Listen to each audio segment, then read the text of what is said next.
হাইলাকান্দি সফরে এলেন প্রদেশ কংগ্রেস সভাপতি ও সাংসদ গৌরব গগৈ। জেলার 3টি গুরুত্বপূর্ণ ভোট কেন্দ্র এলাকার জনগণের সঙ্গে মতবিনিময় এবং কংগ্রেসের নতুন কর্মসূচি আমার ভোট আমার দাবিতে অংশগ্রহণ করতেই তার এই সফর। প্রাক্তন মুখ্যমন্ত্রী তরুণ গগৈর পুত্র গৌরব গগৈ আজ জানকীবাজার, আলগাপুর এবং হাইলাকান্দি শহরে আয়োজিত 3টি ভোটভিত্তিক সভায় অংশ নেন।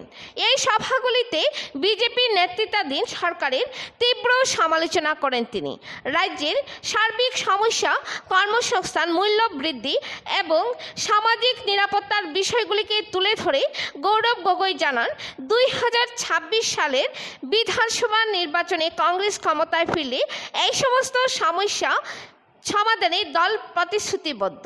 তিনি আরও জানান, বিজেপি বিরোধী সমস্ত শক্তিকে একত্রিত করে আগামী নির্বাচনে জোটবদ্ধভাবে লড়বে কংগ্রেস। জানকীবাজারে অনুষ্ঠিত সভায় উপস্থিত ছিলেন বিধায়ক খলিল উদ্দিন মজুমদার, প্রদেশ কংগ্রেসের সাধারণ সম্পাদক বদরুল ইসলাম লস্কর এবং প্রাক্তন বিধায়ক আমিনুল ইসলাম। এই নেতৃবৃন্দ ও রাজ্য সরকারের নানা ব্যর্থতা তুলে ধরে কংগ্রেসের বিকল্প শক্তি হিসেবে আত্মপ্রকাশের বার্তা দেন। হাইলাকান্দি থেকে সিপ্রিয়ান দাসের রিপোর্ট।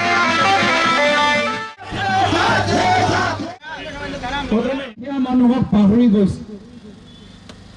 আজি বৰ্তমানৰ বিজেপি চৰকাৰ মাত্ৰ ধনী মানুহৰ ওচৰলৈ যায়, আদানীৰ ওচৰলৈ যায়, আম্বানীৰ ওচৰলৈ যায় আৰু দুখীয়া মানুহক পাহৰি যায়। আজি যিমান আমাৰ চৰকাৰী কৰ্মচাৰী, যিমান আমাৰ শিক্ষকসকল আছে, যিমান স্থানীয় ঠিকাদাৰ আছে, যিমান আমাৰ আশা কৰ্মী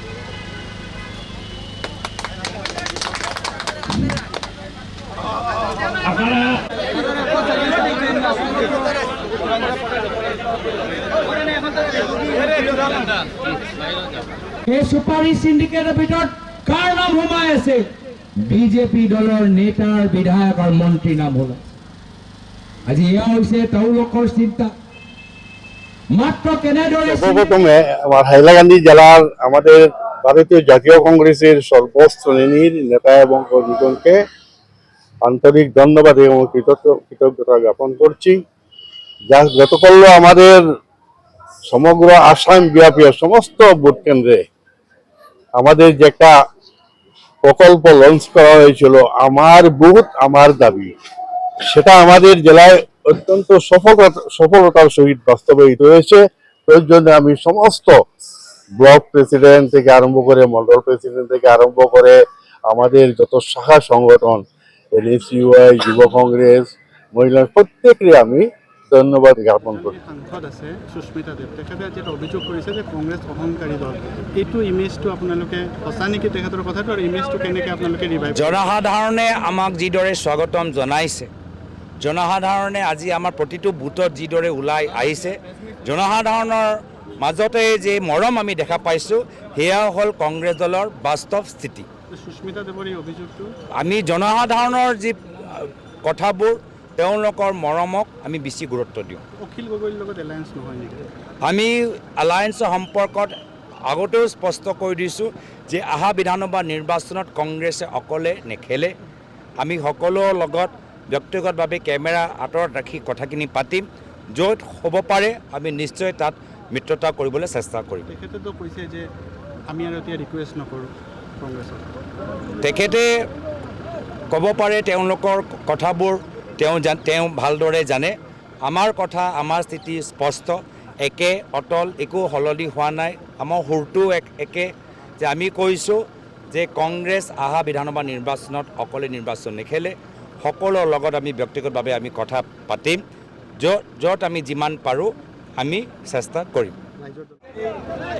আজি সমগ্ৰ অসমত আজি প্ৰতিটো বুথৰ ভিতৰত অসম কংগ্ৰেছৰ প্ৰতিনিধিসকল, কৰ্মীখিনি মানুহৰ ওচৰত গৈ তেওঁলোকৰ সমস্যাবোৰ বুজিবলৈ চেষ্টা কৰিছে আৰু তেওঁলোকৰ সমস্যা আসাম জাষ্টিছ পৰ্টেলৰ ওপৰত ৰেকৰ্ড কৰিছে। পৰৱৰ্তী দিনত যেতিয়া কংগ্ৰেছৰ চৰকাৰ আহিব, আসাম জাষ্টিছৰ পৰ্টেলত যিবোৰ সমস্যা আজি ৰেকৰ্ড হ'ল, সেইবোৰ সমস্যাবোৰক আমি আটাইতকৈ বেছি প্ৰাথমিকতা দি আমি সমাধান কৰিম। আজি জানকী বাজাৰলৈ আহিছোঁ হাইলাকান্দিত। মানুহবোৰে কৈছে যে আজি খোৱা পানী আজি ইয়াত সমস্যা আছে। আজি খোৱা পানীৰ আজি দায়িত্বকাৰ যিজন মন্ত্ৰীৰ দায়িত্ব আছে সেয়াজন মুখ্যমন্ত্ৰী হিমন্ত বিশ্ব শৰ্মা ডাঙৰীয়া ঘনিষ্ঠ। এক প্ৰকাৰে হিমন্ত বিশ্ব শৰ্মাৰ বিভাগটোৱে আপোনালোকে ভাবিব পাৰে, কিন্তু আজি দুখীয়া মানুহবোৰে খোৱা পানী পোৱা নাই। তো এনেধৰণৰ কথাবোৰ আজি আমি গম পাই গৈছোঁ।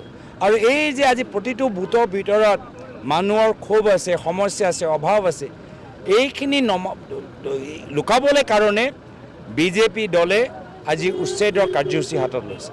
নিৰ্বাচনী উচ্ছেদ 10 বছৰ একো নকৰিলে, এতিয়া নিৰ্বাচন চাপিছে, নিৰ্বাচনী উচ্ছেদ তেওঁলোকে কৰিছে।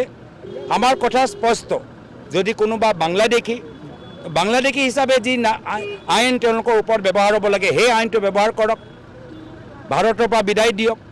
আৰু যদি কোনোবা ভাৰতীয় নাগৰিক গৰাখহনীয়াৰ বাবে, বানপানীৰ বাবে আজি শিবিৰ বিচাৰিছে, চৰকাৰী মাটি বিচাৰিছে, সহায় বিচাৰিছে, তো বৰ্তমান চৰকাৰে আইন মতে তেওঁলোকক যি ব্যৱহাৰ কৰিব লাগে, চৰকাৰৰ যি দায়িত্ব আছে সেই দায়িত্বটো তেওঁলোকে পালন কৰক। কোনো দুখীয়া মানুহক আজি তেওঁলোকৰ গৰাখহনীয়াৰ বাবে, যদি বানপানীৰ বাবে যদি তেওঁলোকৰ ঘৰ বাৰী মাটি গুচি গৈছে, তেওঁলোকৰ ধৰ্ম নেদেখি চৰকাৰে নিজৰ সাংবিধানিক কৰ্তব্যটো পালন কৰাটো উচিত। কিন্তু নিৰ্বাচন চাপিছে, সেইকাৰণে বৰ্তমান হিমন্ত বিশ্ব শৰ্মা ডাঙৰীয়া সংবিধানৰ লোৱা শপতটো পাহৰি গৈছে আৰু মুখ্যমন্ত্ৰী চকীটো